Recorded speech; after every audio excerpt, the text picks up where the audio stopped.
हाँ, second order reaction की differential और इंटीग्रेटेड रेक्टिफिकेशन हो गया, अपने पास ग्राफिकल रिप्रेजेंटेशन हो गया। अब नेक्स्ट जो सेकंड ऑर्डर रिएक्शन का हेडिंग है वो लेंगे अपन हाफ लाइफ टाइम। ठीक है, किस प्रकार अपन हाफ लाइफ टाइम को डिटरमाइन करेंगे सेकंड ऑर्डर रिएक्शन के लिए वो देखते हैं। बात करें अपन half life for second order reaction, तो हाफ लाइफ के बारे में अपन जानते हैं कि अर्धायुकाल वह समय होता है जब क्रियाकारक के आधे भाग उत्पाद में क्या हो जाते हैं, बदल जाते हैं। ठीक है, कोई भी क्रियाकारक है, उस क्रियाकारक के आधे भाग उत्पाद में बदल जाते हैं तो वह समय अर्धायुकाल कहलाता है। दैट मीन्स हम कह सकते हैं कि टी क्या हो, टी हाफ हो, यानी कि अर्धायुकाल के बराबर हो, तो उस समय पर अभिकारक कितने थे अपने पास, ए थे। ए मोल प्रति लीटर सांद्रता थी उसके प्रारंभ में, उसके आधे भाग तो अपन लिख दिया A/2। किस में बदल जाते हैं, उत्पाद में, दैट मीन्स एक्स। तो x will be equal to A/2 at t equal to t half. जब अपन बात करें when t is equal to t half then we can say x will be equal to A/2। ठीक है, तो ये अपने पास समीकरण 4 देखते हैं अपन। समीकरण 4 से अपने पास अपने पास जो सेकंड ऑर्डर रिएक्शन है उसकी समीकरण 4 अपन ने निकाली थी। डिफरेंशिएटिंग रेट इक्वेशन जो थी वो है अपने पास। तो k t will be equal to x by t a minus x. यहाँ हम टी हाफ की बात करना चाहते हैं, टी हाफ को डिटरमाइन करना चाहते हैं, तो पहले इसको के टू एक्स टी क्या होगा, टी हाफ, तो टी इक्वल टू क्या रख दिया अपन ने, टी हाफ। उस समय x will be equal to A/2, तो एक्स की वैल्यू अपन ने पुट की, वो कितनी कर दी, A/2। यहाँ ए है, ए माइनस एक्स था, तो यहाँ पे भी एक्स की जगह क्या लिख दिया, A/2। तो हम डिटरमाइन कर रहे हैं टी हाफ, तो टी हाफ को अपन इधर ले गए और के2 को इस साइड लिया है नीचे, तो टी हाफ इक्वल टू, ठीक है, टी हाफ हो गया अपने पास, टी हाफ हो गया A/2 K two A bracket A/2। यहाँ अपने पास a माइनस A/2 है, इसको अपन ने सोल्व किया तो अपने पास क्या बचा, A/2। इस A/2 से ये जो A/2 है ये कैंसिल हो गया, तो अपने पास बच गया t half will be equal to 1/K2A। और इसको फिर अपन आगे देखा तो आगे अपन कह सकते हैं कि t half is directly proportional to 1/A। ठीक है, और we can say inversely proportional to A, t half is inversely proportional to A। तो यहाँ हम देख सकते हैं कि द्वितीय कोटि की अभिक्रिया का जो अर्धायुकाल है वो क्रियाकारक की प्रारंभिक सांद्रता की क्या है, व्युत्क्रमानुपाती है। हमने शून्य कोटि अभिक्रिया के लिए भी निकाला था टी हाफ। ठीक है, टी हाफ किसके लिए निकाला था, शून्य कोटि अभिक्रिया, और वहाँ पर ने कहा था कि अर्धायुकाल जो होता है वो क्रियाकारक की प्रारंभिक सांद्रता की क्या होता है, समानुपाती होता है शून्य कोटि अभिक्रिया के लिए। प्रथम कोटि के लिए भी अपन ने टी हाफ निकाला था, और वहाँ अपन ने कहा था कि प्रथम कोटि अभिक्रिया का जो अर्धायुकाल है वो क्रियाकारक की प्रारंभिक सांद्रता पर निर्भर नहीं करता। आज हम द्वितीय कोटि जो अभिक्रिया है उस द्वितीय कोटि अभिक्रिया के लिए टी हाफ निकाल रहे हैं, तो इसके लिए अपन कह सकते हैं कि द्वितीय कोटि अभिक्रिया का जो अर्धायुकाल है वो क्रियाकारक की प्रारंभिक सांद्रता की क्या होता है, व्युत्क्रमानुपाती होता है। तो ये हमने शून्य कोटि, फर्स्ट कोटि और द्वितीय कोटि के लिए टी हाफ निकाला, और तीनों के अलग अलग टाइप के फार्मूले अपने पास आते हैं। तो ये था अपने पास अर्धायुकाल हाफ लाइफ पीरियड। नेक्स्ट अब बात करते हैं अपने एक के2 के मात्रक की, जो जीरो ऑर्डर के भी निकाला अपन ने, फर्स्ट ऑर्डर के लिए निकाला, के2 के लिए निकालते हैं। जीरो ऑर्डर के लिए निकाला था तो अपने पास जीरो ऑर्डर के लिए के जीरो की जो वैल्यू आई थी, मात्रक जो आया था वो क्या आया था अपने पास, मोल प्रति लीटर प्रति सेकेंड। और K1 जो फर्स्ट ऑर्डर के लिए निकाला था वो अपने पास क्या आया था, समय इन्वर्स या सेकंड इन्वर्स, जिसको अपन कह सकते हैं अगर सेकंड में ले तो। आज K2 के लिए निकाल रहे हैं अपन, तो K2 के निकालने के लिए अपन वही फार्मूला यूज करेंगे, K2 will be equal to mole 1 minus A plus B plus C bracket close litre A bracket A plus B plus C bracket -1 और सेकंड इन्वर्स। यहाँ अपन कह रहे हैं कि सेकंड ऑर्डर रिएक्शन है, तो सेकंड ऑर्डर रिएक्शन के लिए A plus B plus C will be equal to 2 ले लिया अपन ने। ठीक है, जो ऑर्डर है अभिक्रिया का वो कितना है, 2 है, क्योंकि यहाँ सांद्रता की घातों का जो योग है 2 दे दिया अपन ने इसको, तो 2 ले लिया। इसकी वैल्यू अपन पुट करें A प्लस B प्लस 2 की, तो अपने पास ये आ गया, तो K2 will be equal to mole, यहाँ अपन ने 1 माइनस 2 हो जाएगा, लीटर 2 माइनस 1 हो जाएगा, और सेकेंड इन्वर्स रहेगा।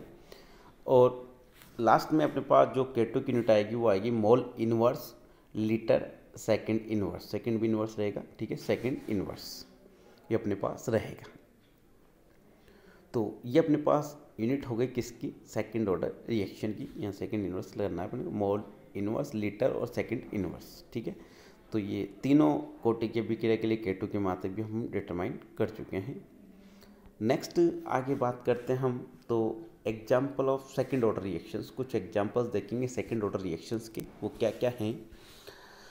तो सेकंड ऑर्डर जो रिएक्शंस हैं उनके एग्जाम्पल सबसे पहले अपन देखते हैं गैसीय स्टेट के एग्जाम्पल क्या है, गैसीय रिएक्शन कौन सी जो सेकंड ऑर्डर काइनेटिक्स को फॉलो करती है। तो फर्स्ट एग्जाम्पल अपन ले रहे हैं नाइट्रस ऑक्साइड का डिसोसिएशन, ठीक है। नाइट्रस ऑक्साइड का डिसोसिएशन होता है, नाइट्रोजन गैस बनती है और ऑक्सीजन बनती है, और ये एक सेकेंड ऑर्डर की रिएक्शन है। कौन सी रिएक्शन है, सेकेंड ऑर्डर, ठीक है।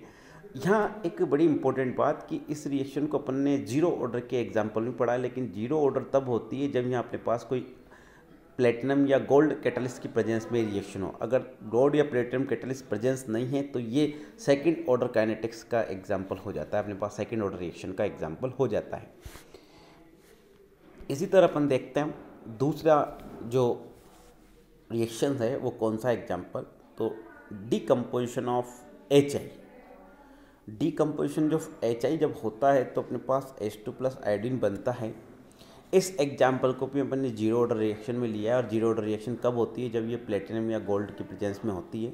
अगर प्लेटिनम और गोल्ड प्रेजेंस में नहीं होती तो ये सेकेंड ऑर्डर रिएक्शन को फॉलो करती है। तो ये दोनों जो एग्जाम्पल ये जीरो ऑर्डर रिएक्शन में दिखते हैं, लेकिन वहाँ कैटलिस्ट प्रेजेंस होता है और कैटलिस्ट यदि एब्सेंट तो ये सेकेंड ऑर्डर की रिएक्शंस हो जाती है, ठीक है। एक और अपन एग्जाम्पल है अपने पास decomposition of nitrogen dioxide into NO2 is also the example of the second order reaction। तो ये थी अपने पास गैसियस रिएक्शंस। गैसियस रिएक्शन के एग्जाम्पल अपने तीनों लिए। यहाँ पे एक दो एग्जाम्पल और देखते हैं अपन सॉल्यूशन में जो रिएक्शंस है वो क्या होती है उसकी बात करें अपन। तो सॉल्यूशन के जो एग्जाम्पल है वो अपने पास सबसे पहले अपन ले रहे हैं hydrolysis of Easter in the presence of base. Hydrolysis of Easter in the presence of base, ठीक है। तो एस्टर अपने पास जैसे मिथाइल एसीटेट ले लिया, उसकी रिएक्शन करा दी अपने NaOH से, तो अपने पास sodium salt of the acid बन जाता है, और क्या बन जाता है, अल्कोहल बन जाता है।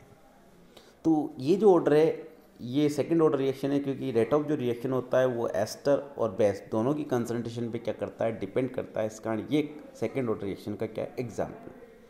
अच्छा, इसी टाइप का कि रिएक्शन अपन ने पढ़ी थी फर्स्ट ऑर्डर रिएक्शन में, hydrolysis of ester but in the presence of acid. वहाँ क्या था, एसिड। अगर एसिड की प्रेजेंस में वो रिएक्शन होती है तो फर्स्ट ऑर्डर काइनेटिक्स को क्या करती है, फॉलो करती है। लेकिन अगर बेस की प्रेजेंस में होती है तो सेकंड ऑर्डर काइनेटिक्स को क्या करती है, वो फॉलो करती है। और सेकंड ऑर्डर काइनेटिक्स का वो क्या बन जाता है, एग्जाम्पल बन जाता है वो रिएक्शंस। तो ये थी hydrolysis of in the presence of base.